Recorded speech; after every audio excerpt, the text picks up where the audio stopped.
নমস্কার, আমার সঙ্গে এই মুহূর্তে রয়েছেন ex headmaster Amdanga high school এবং তার পাশাপাশি প্রাক্তন সম্পাদক আমডাঙ্গা মঠ পরিচালন সমিতি শ্রী অর্ধেনেন্দু বিশ্বাস অর্থাৎ মাস্টার মশাই। নমস্কার মাস্টার মশাই, আপনি এই মন্দিরের সঙ্গে কতদিন ধরে যুক্ত? আমি এই মন্দিরের সঙ্গে 1983 সালের মে মাস থেকে যুক্ত আছি। আচ্ছা, তাহলে এখন আমরা দেখতে গেলে এই মন্দিরের বয়স কত? এই মন্দিরের বয়স যেটা আমরা পরম্পরায় শুনে এসেছি, it was established by Maharaj Mansingh of Amber. আচ্ছা। আর এটা রিকনস্ট্রাক্ট করেছিলেন বাংলাদেশে যে ধর্মপ্রাণ রাজা ছিলেন নদিয়াটিপতি মহারাজ কৃষ্ণচন্দ্র, তিনি এটাকে সংস্কার করেছিলেন প্রায় 500 বছর। তার পিছনে কি কোনো গল্প রয়েছে? মানে করুণাময়ী কেন? করুণাময়ী হচ্ছে মা শান্তির প্রতীক। আচ্ছা। মা সবাইকে যেন শান্তি বিতরণ করার জন্যই মহারাজ মানসিংহের হাত ধরে এখানে এসে অধিষ্ঠান করেছিলেন। আমরা তার বিভিন্ন উপকথা গল্পকথা শুনতে পাই। মা কখনো ভয়ঙ্করী নন, মা সেই রূপে ওই যুগ যুগ ধরে মানুষের আশা আকাঙ্ক্ষা প্রার্থনা সবই মঞ্জুর করে আসছেন দুহাত তুলে। এটি মায়ের বিশেষ লীলা। এখানে মা যেন সবাইকে শান্ত থাকতে বলছেন, শান্তি দিতে দোয়ায় তিনি আগ্রহী, কোনো ধ্বংসাত্মক কাজ মা বরদাস্ত করেন না। যে মা খুব উগ্র, ধ্বংসের প্রতীক হিসেবে মা কালীকে দেখা হয়, তো সেই জায়গায় এটা একেবারেই অপোজিট এখানে। কারণ মা তো শুধু, আমি এর আগে আপনাকে বললাম যে মা দশমহাবিদ্যার মা যেমন ছিন্নমস্তা আছেন, মা তেমন করুণাময়ী আছেন। মা যেমন নিজের রক্ত নিজে পান করছেন, মা তেমন ভক্তদের দুহাত ভরে কৃপা করছেন। এই যে অপোজিট, এটা অদ্ভুত। হিন্দু ফিলোসফি এটা অদ্ভুত। আচ্ছা, মা কালীর ক্ষেত্রে যেমনটা একটু আগে কথা প্রসঙ্গে এলো যে মাকে আমরা বিভিন্ন রূপে দেখতে পাই, তেমনই একটি রূপ মা কালী। এবং বহু মানুষের ক্ষেত্রে যেটা খুব প্রচলিত একটি ছবি যেটা মায়ের উঠে আসে, তা হলো মা মহাদেবের বুকের ওপর দাঁড়িয়ে রয়েছেন এবং তার জিভটা বেরিয়ে। এই ছবির পিছনে কি সেই অর্থে যে ব্যাখ্যা রয়েছে, যে গল্প রয়েছে, সেটা যদি আমাদের সঙ্গে একটু বলেন। হিন্দু ফিলোসফি পুরাণে বিভিন্ন ভাবে এটা বর্ণনা করা হয়েছে। তো প্রচলিত বঙ্গদেশে যেটা বর্ণনাটা আছে, ভগবান শঙ্করের তাণ্ডব নৃত্যের সঙ্গে সঙ্গে মাও উগ্র রূপ ধারণ করেছিলেন ভগবান শঙ্করকে শান্ত করার জন্য। এত উগ্র রূপ ধারণ করেছিলেন যে সেও একটা প্রলয় ঘটতে চলেছিল। তখন ভগবান শঙ্কর মাকে থামানোর জন্য তার সামনেই শুয়ে পড়েছিলেন, অর্থাৎ আত্মসমর্পণ করেছিলেন। আর ওই পর্যায়ে মা নিজেকে সামলাতে না পেরে ভগবান শঙ্করের বুকের ওপরই উঠে দাঁড়িয়েছেন। আর ওইটা দাঁড়ানোর পর যখন তিনি সম্বিত ফিরে পেলেন, দেখলে আরে বাপরে বাপ, এ কি করেছি, তখন লজ্জায়, নিজের আত্মগ্লানিতে, নিজের মনে একটা প্রতিক্রিয়ায় তিনি ওই জিভ বার করে, মানে আমি অত্যন্ত অন্যায় করেছি, অত্যন্ত ভুল হয়ে গেছে, নরমুণ্ডের মালা তার গলায় চলছে, রক্ত ঝরছে, কিন্তু এইটা দেখে তিনি ওই জিভটা বার করে ফেলেছেন। এই কি করলাম আমি, ভয়ঙ্কর পাপ হলো আমার।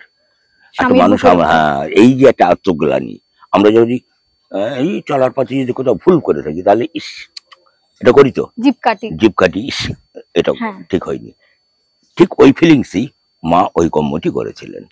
আচ্ছা, এই প্রসঙ্গে আরো একটা বিষয় বারংবার চলে আসছে, আপনি একটু আগেও বলছিলেন ব্রহ্মা, বিষ্ণু এবং মহেশ্বর, এই ত্রিদেব। এই ত্রিদেবের ব্যাখ্যাটা যদি আমাদের সঙ্গে একটু বলেন। আমি যেহেতু মাস্টারমশাই ছিলাম, কিউরিওসিটি বশত আমার ফিজিক্সের টিচার এখনো আছেন, এখনো তিনি আমাদের মধ্যে আছেন আর কি। তিনি একদিন একটা ফিজিক্সের বই আমার সামনে খুলে ধরলেন, ওই মাস্টার সেটা পড়ুন। সেখানে দেখলাম একটা ফিজিক্সের তত্ত্ব আছে, থিওরি অফ ভর অ্যান্ড ভার, ব্যালেন্সের থিওরিতে এইটা আছে। সেটা পড়ে দেখলাম যে আমাদের সেই ত্রিদেবের কথাই যেন ওখানে লেখা হয়েছে। একটা সৃষ্টি হবে, একটা ধ্বংস হবে, মধ্যে থাকবেন দাঁড়িপাল্লার। একদিকে সৃষ্টি হচ্ছে ব্রহ্মা সৃষ্টিকর্তা, মহেশ্বর ধ্বংসকর্তা, বিষ্ণু পালন কর্তা। অর্থাৎ যার যতদিন এক্সিস্টেন্স আছে মা বসুন্ধরার বুকে, তাকে রক্ষণ করবেন, পালন করবেন ভগবান বিষ্ণু। যখনই সেটা ব্যালেন্স কমে যাবে বা বেড়ে যাবে, ম্যালথেশন থিওরি অফ পপুলেশন আছে ইকোনমিক্সের একটা ফর্মুলা, যখন বেড়ে যাবে তখন হয় প্রাকৃতিক দুর্যোগ হবে, না হয় একটা কিছু মহামারী হবে, না হয় রোগ ভুগে মানুষ একটা ভয়ঙ্কর ভাবে পৃথিবী থেকে মাইনাস হয়ে যাবে।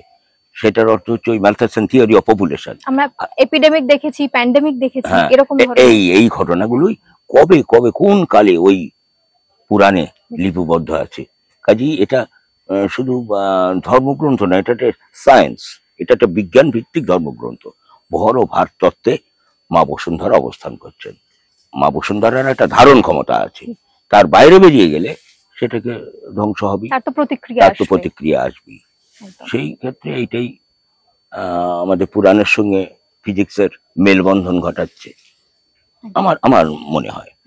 এই যে আপনি কথা প্রসঙ্গে যে কথাটা বললেন যে আমরা তবুও ধর্ম পালন করি, সেটার জ্বলন্ত উদাহরণ বোধহয় আমরা এই মন্দিরের ক্ষেত্রেই দেখতে পারবো। বহু দূর দূর থেকে বোধহয় দর্শনার্থী। হ্যাঁ, অবশ্যই বহু দূর দূর থেকে ভক্তের সমাগম এখানে ঘটে। আমি আমার জীবনে অনেক ক্ষেত্রে দেখেছি, কি দেবো বলুন মাস্টারমশাই, কালী পুজোর আগে ভক্তরা বলছেন আপনার যা ক্ষমতা আপনি তাই দেবেন, তাতেই মায়ের উদ্ধার পেয়ে যাবে। আমি দেখেছি কোনোদিন কোনো কালী পুজো আমাদের কোনো জিনিস কম পড়েনি।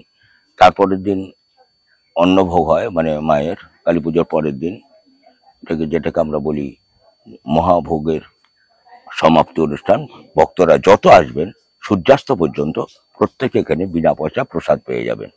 এখন সেই প্রথাটা আছে কিনা আমি বলতে পারবো না, এই 3-4 বছর সেই প্রথা যদি বজায় থাকে তাহলে এটাই ভক্তের সঙ্গে মায়ের, যে সারা বছর তোমরা খাওয়াচ্ছ আমাকে, একটা দিন আমি তোমাদের খাইয়ে দিলাম।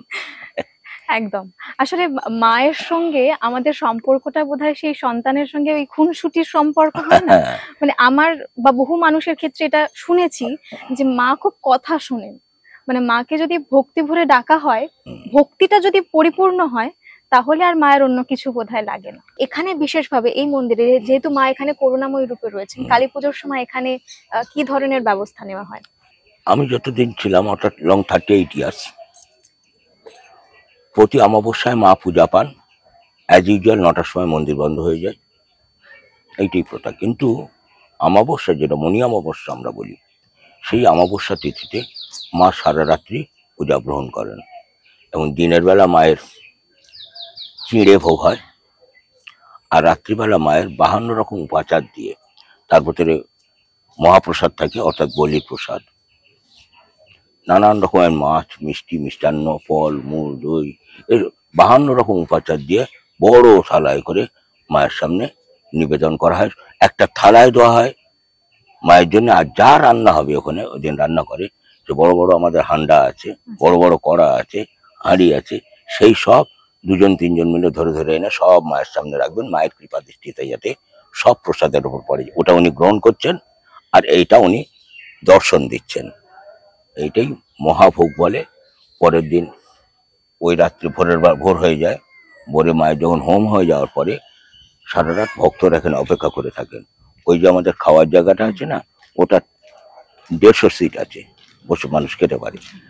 ওই 4 বার মিনিমাম হবে। তারপরে তো সকাল থেকে ভোর থেকে রান্না শুরু হয়ে যায়, সারাদিন সূর্যাস্ত পর্যন্ত যত মানুষ আসবেন সব মানুষ এখানে মায়ের প্রসাদ গ্রহণ করে যে যার বাড়ি ফিরে যাবেন। কারা টিফিন কৌটা আনেন, কেউ শালপাতার বাটিতে, কেউ ক্যারি ব্যাগে করে যে যার মতো নিয়ে যান। এইটাই এখানকার অদ্ভুত একটা নিয়ম। মা সেই দিন অকাতরে ভক্তদের প্রসাদ বিতরণ করেন। ঠিক এই মুহূর্তে কি প্রথা আমি সেটা বলতে পারবো না। কিছু সম্ভবত অভিজ্ঞতার কিছু কথা আপনি যে বইতে লিখেছেন, সেই বইটা একটু আমি দর্শকদের যদি দেখাতে পারি। এই যে বইটা, এই বইতে বৃহৎ ভাবে অভিজ্ঞতা থেকে শুরু করে নানান ইতিহাস, ঐতিহ্য সবকিছু এই বইতে তুলে ধরা রয়েছে। যা কিছু নিয়ে আমরা চর্চা করলাম, সময়ের অভাবে চর্চা অত্যন্ত করার চেষ্টা করেছি, যতটুকু সম্ভব হয়েছে করার চেষ্টা করেছি, পুরোটা হয়তো করে উঠতে পারিনি, সম্ভব হয়নি বলে। কিন্তু যারা এখানে আসবেন বা আসেন, তারা দেখবেন এই বইটা যদি আপনারা পান, এখানে রয়েছে আলাদা করে কাউন্টার, সম্ভবত স্টল করে আলাদা করে কাউন্টার আপনারা পেয়ে যাবেন। অবশ্যই এই বইটা নেবেন, এবং যে সকল কথাগুলো এখানে আলোচনা করা সম্ভব হলো না একবারে, সেইগুলোর অনেক দিক আপনারা এই বইয়ের মধ্যে পাবেন। স্যারেরই লেখা, মাস্টারমশাইয়ের লেখা, এবং তিনি তার অভিজ্ঞতা থেকে, তার চর্চা থেকে তিনি তার নিজের কথা এবং তার সঙ্গে আমাদের শাস্ত্র সবকিছু মিলিয়ে সমৃদ্ধ করে তুলেছেন এই বইয়ের মাধ্যমে তার লেখাকে। অবশ্যই এসে পড়বেন। আমরা অনেকটা সময় নিয়ে নিলাম, আপনার অনেক গল্প শুনলাম, ভালো লাগলো। অসংখ্য ধন্যবাদ মা। ধন্যবাদ।